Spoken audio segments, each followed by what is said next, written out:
So I'm going to show you how you can put a wire between these loops and hang a chandelier or a light, or in our case we're going to hang a disco light. I thought it would be cool. 1970s.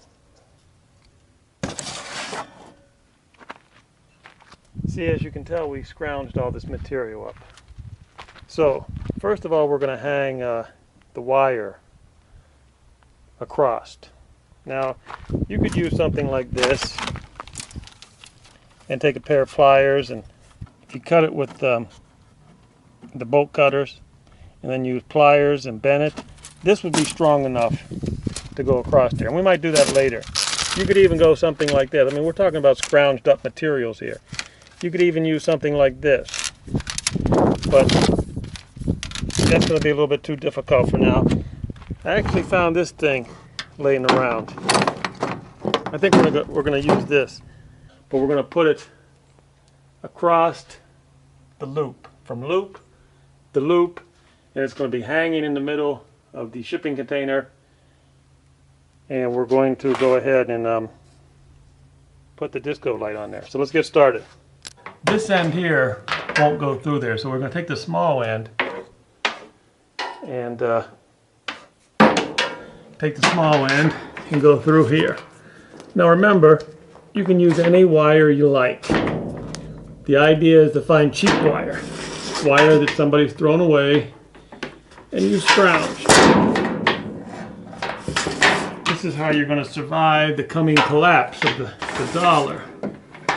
As the Chinese Empire takes over, learning these skills are going to teach you how to learn how to survive. Now I was going to put a bolt on here, a bolt to make it go, but look, that's not going through there, so we don't have to put a bolt on that end.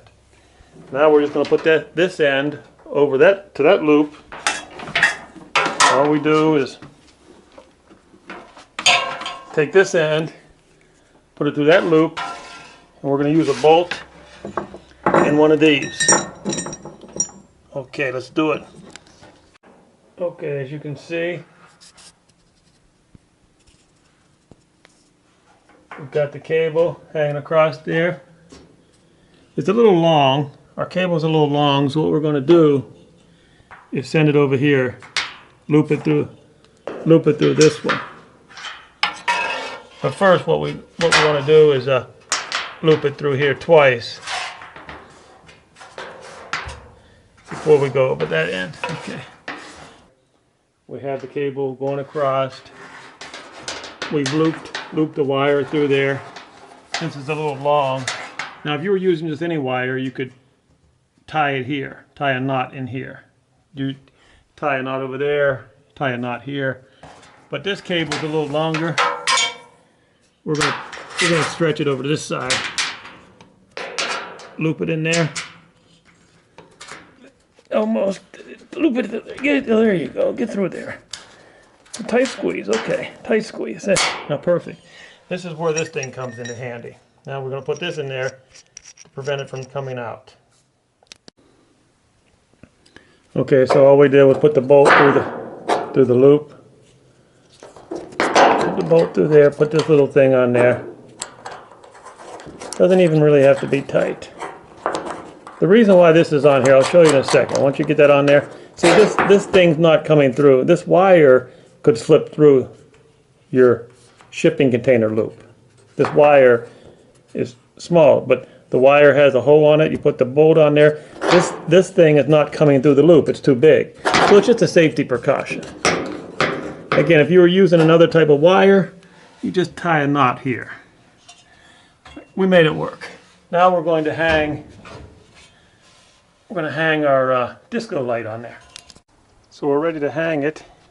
Found a little wire here off a old frame that was laying around. You know, the old frames, picture frames, have these wires on them. Or you can even use this little spring. This is not going to be as safe because it's got a smaller loop on it. But let's go ahead and try this spring first. It's not very heavy. We'll use the spring temporarily because it just will slip on there real easily. And then later on, I'll use the wire. Let's see if I'm tall enough. Oh, there we go. So you can temporarily use even a little spring. I recommend you use wire permanently. So there it is. How to hang your disco light.